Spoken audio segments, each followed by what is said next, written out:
we're just talking about one application for silver, Ron. Just one. We haven't even got into water filtration, pharmaceuticals, auto industry. Even your windshield, believe it or not, has a little bit of silver in it. So wow, silver is absolutely critical to industry. Many people call silver the most undervalued asset on the face of the planet. And when we look at future demand profile, especially in the solar industry and now hydrogen fuel cell, it's easy to see that the world's going to be demanding much more silver than it can likely supply. Today, we have our special guest, Ron's Basement fan favorite, Mr. Pat Holland from the Missouri Freedom Initiative. We're going to talk about this solar demand coming down the rail and this brand new discovery that was made in the hydrogen fuel cell area. Pat, welcome to Ron's Basement. Ron, thank you for having me back. And I see you have all the bears blindfolded behind you, except for one. One doesn't have a blindfold. Yeah, so is that the platinum, the palladium bear? Who is it? That may be the copper bear. We'll have to see. Yeah, very good gotcha. eye. Very copper very good bear. Eye, awesome. There is a copper bear. So I've been reading this week about silver in the solar industry, and I found something that I just find completely amazing. And I'll put it out in a nutshell. I think there's three components to this. Number one, right now, there's a huge amount of silver. As you and I and our viewer are talking, there is a huge amount of silver being consumed by the solar industry. The Silver Institute says that for 2023, approximately 160 million ounces, and some people think that'll be closer to 200 million ounces, will be used by photovoltaics. But there's a big meeting coming up, COP23, or 28, I'm sorry. COP21 was this United Nations meeting where they put out the Paris Accord. Supposedly, this upcoming meeting, they could be basically dictating that we need to triple the amount of green energy capacity that we have right now, to triple that by 2030. And on top of that, everything I read says the new generations of solar panels. So we're going to need a lot more solar panels, but that these new solar panels are actually going to use, I read, up to almost 50% more silver. Any thoughts, Mr. Pat Holland, on what's going on? I do have some thoughts on this, but let's go back to, just actual honest to God, pure science. You ever wondered why they don't use any other metals in solar panels, Ron? Yes. I mean, why don't they use copper? I mean, because, copper's plentiful. It's cheap. Why don't we use copper in solar panels? And that's because silver actually has almost zero friction when transferring electrons. That's why. This is why our phones have silver. Our TVs have silver. There's silver in small electronics, big electronics, because the lack of resistance actually allows the electrons to flow through silver. Almost every molecule of silver actually will bounce around those electrons and send them on their way. And that is not true with all other metals. So basically, copper does actually move electrons, but only on the outside of the copper wire, not through the inside like silver does. So this is why they need it for solar panels. And by the way, copper will actually move electrons as well, but you're going to lose some of it in the form of heat because of the friction of moving the electrons along the copper where there is resistance. So it's thermodynamics at that point. I mean, the energy is transferred into heat, as opposed to silver, which stays nice and cool, and all the electrons make it to the other end, as opposed to copper, where you do lose some. Go ahead. That's interesting. So you're telling me that if I had a power source at one end and a something that was receiving power at the other end, and I have a copper wire between, that maybe, and I've read the numbers before, but maybe only 90% of that electricity would make it from point A to point B, and that remaining 10% it would be burnt, for lack of a better way to say it, it would be converted into heat, it would be burned off, whatever the case may be. Whereas if I had point A to point B with a pure silver wire between it, 100% of that electricity would go through there, and that there would be no heat generated, There's no no electron energy loss. loss, no Yeah. electron. Interesting. Interesting. So Wow. that's why. Every time Go I ahead. talk to you, I learn something. So thank you. Hey, no problem. Actually, this is why silver is so critical to industry.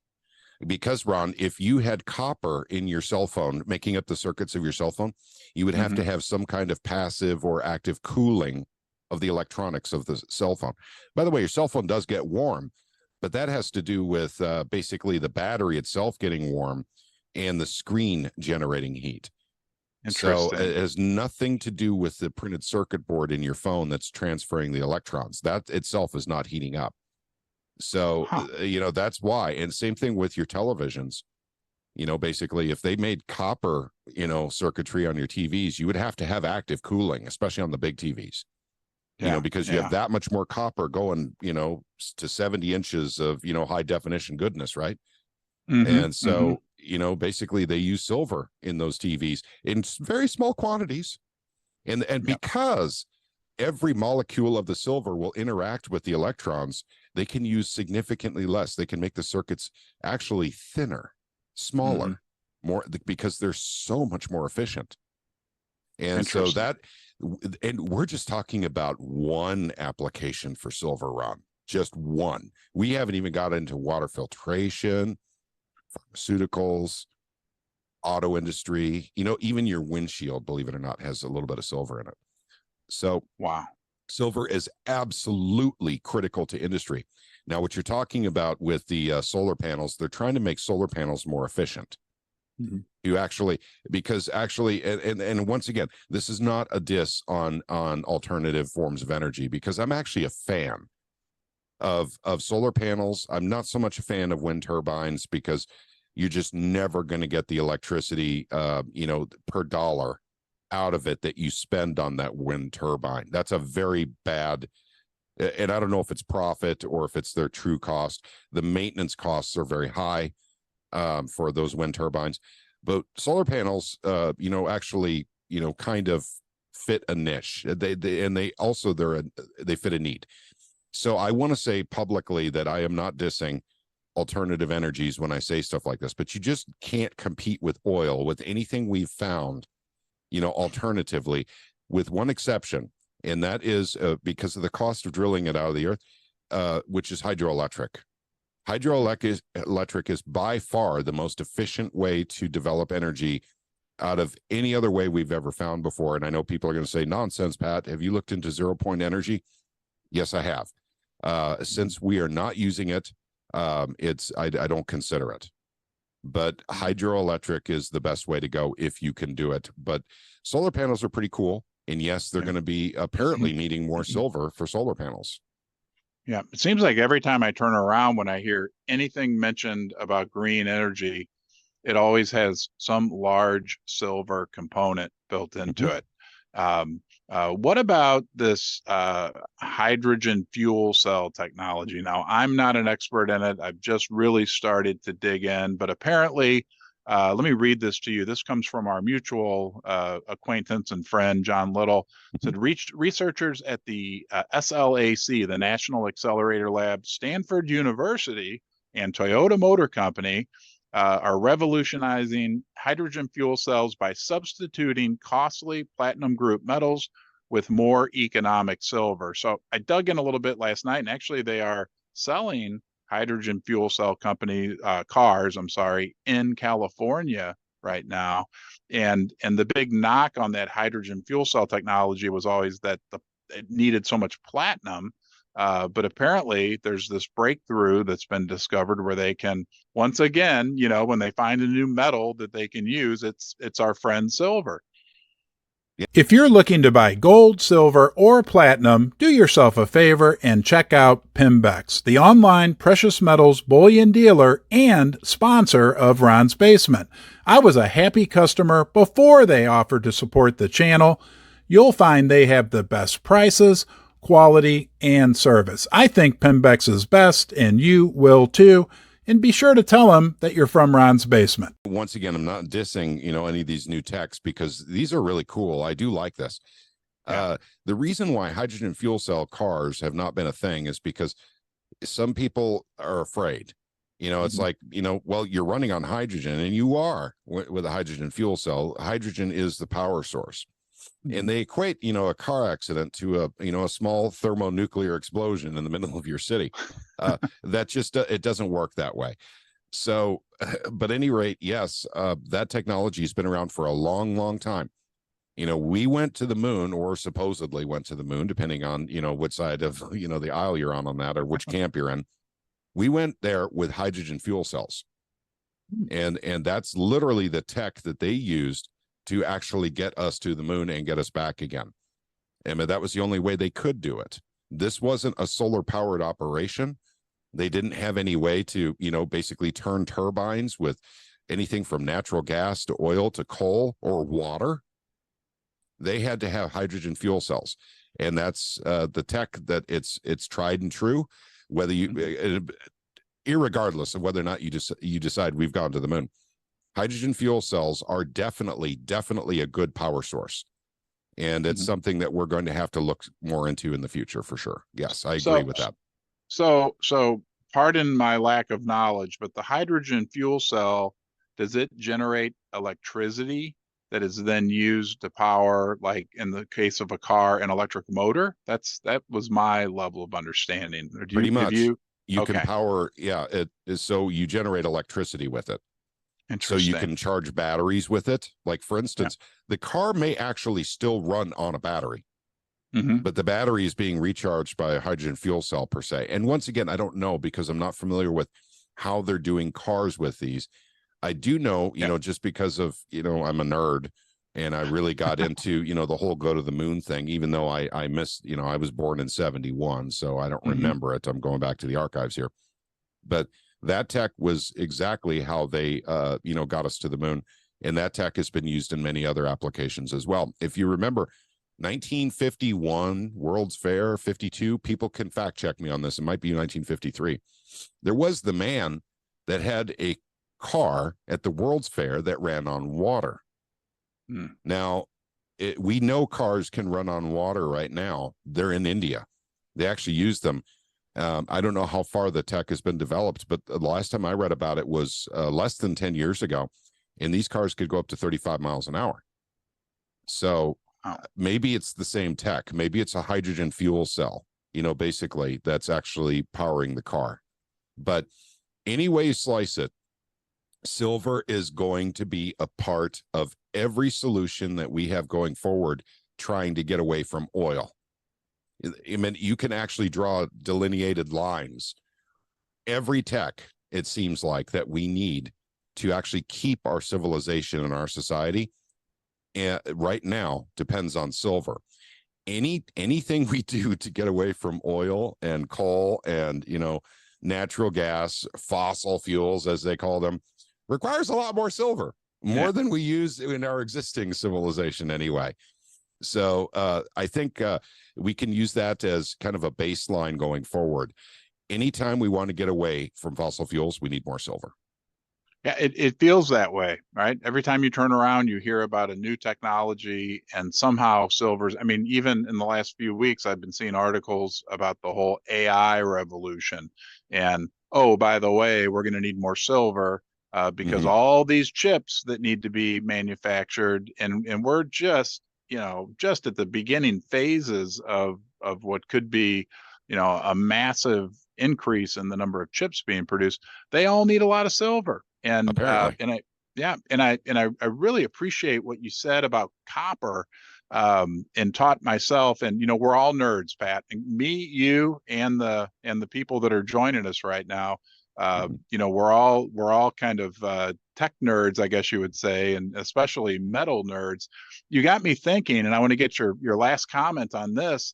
When I think about the power grid here in the United States, I think about my basement, right? There's copper wire everywhere. It's connected to copper wire that runs all throughout the city, that's connected to big copper wires that run to the power plants. Right? Well, actually, the copper is at the originating source and the end source, but there's a lot of aluminum in between, believe it or not. Go ahead. Well, my question is this, and let me throw this one out there. and copper loses energy. The energy is lost in the Mhm. transmission, right? So whether it's aluminum, I imagine loses some energy. Loses even more than copper, but it's cheaper. But it's cheaper. Mhm. Is eventually, and I'm such a nerd, but I got to throw this out there. I've always thought this, that eventually the future will be all these wire infrastructure and all the maintenance it requires and all the loss of energy. Eventually, we're going to have some type of power source, whether it be a little hydrogen fuel cell or Mhm. a really great battery, right out next to my air conditioner. And some Correct. guy's going to come around once every 3 months and swap it out or refill it with hydrogen or whatever they're going to do. But because the cost of maintaining all that infrastructure, plus what you so kindly taught me today, that energy loss that occurs between copper and or aluminum, that it would be much more efficient just to have a little tiny power source right here where it's needed. First Mining Gold is a development company advancing two of the largest gold projects in Canada. Springpole in Ontario and Duparquet, located in Quebec, each already has 5 million ounces of gold reserves, but exploration initiatives are underway at both projects to find even more gold.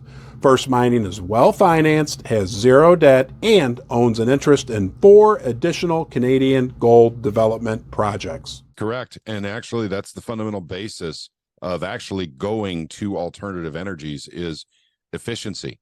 It's about efficiency of the panel, efficiency of the turbine, the efficiency of it, and then also the efficiency of what you use in your house. We've slowly been converting over.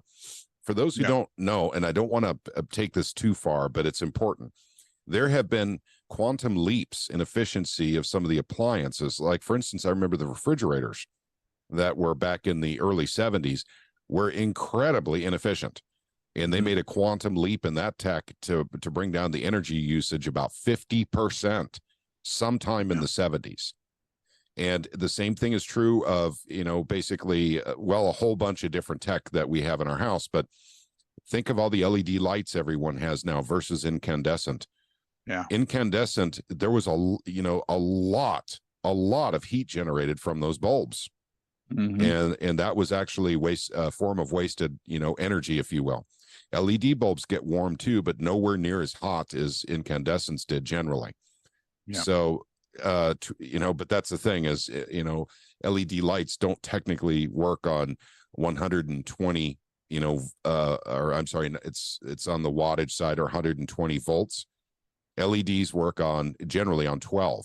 So you've got to have, some kind of translation, and that's in the base of the bulb, basically where it can turn that 120 down to 12 volts. So that generates heat, that transformer, if you will, that's actually built into the bulb.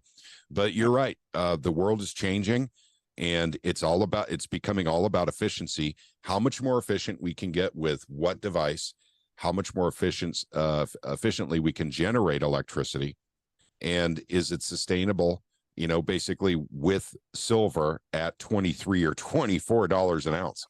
Right. And I think the answer to that is no. So once again, gang, this is just pure physics here on moving electrons. It's not about Ron's hope that silver's going to go up or Pat's hope that silver's going to go up.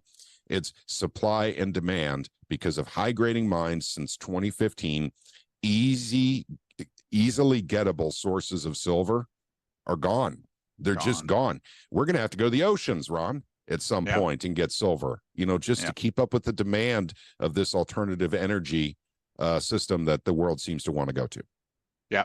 We didn't even touch on what you just touched on, the decreasing supply of silver, right? I heard Keith Neumeyer the other day bring up the point that, the last few years, the amount of silver coming out of the ground in the world has stagnated. And we didn't even touch on the monetary use of silver. We're going to touch on that in our next video. I invite everyone to watch the next video, and we're going to talk about SB 100 and some other things. And the prospects for the future look bright. Now, I have to throw in one final little joke here, Pat. You talked about the efficiency of these LED light bulbs. I'm just wondering if, like, yeah, I'm just not going to be surprised when I hear about the next generation of light bulbs and they're going to use silver in them somehow. Yeah, I'll bet you there probably is silver in those LED light bulbs now. Not in the light bulb, not in the LED. Yeah, you know, that's right. Mostly silicon based. But in the transformer, to translate 120 volts, which is standard American, you know, basically down to 12 volts or whatever it is that LED needs. Some LEDs work on half a watt at 12 volts, and that's most of the bulbs that you have in your house. Yeah. So, but at any rate, they're making them better. LED wasn't as efficient as it is today just 10 years ago. So they're making them better and better. And that's because, you know, the technology increases, and also the way to deliver the electricity to the actual LED little tiny bulb is getting better as well. And I'll bet you're right. Silver's probably involved in that. It's probably part of the story. That's right. Well, hey, on behalf of everyone who's joining us and myself as well, Pat, you are always a wealth of knowledge. Everyone, all the basement dwellers here in Ron's basement, love you and love to hear from you. Thank you for your time and sharing your knowledge with us. If people want to learn more about you and Missouri Freedom Initiative, mofree.org, is that correct? That's right. mofree.org is our website. If you are in the state of Missouri, I encourage you to get on our email list right on that website. It's easy to do. We do not share your email address. If you're outside the state, you can always join as well. You know, and to see what we're doing to make Missouri a freer place with more freedoms for everyone with every single legislative session that goes by. Sounds great, Pat. Thank you. And we'll look forward to seeing you next time. God bless you, Ron.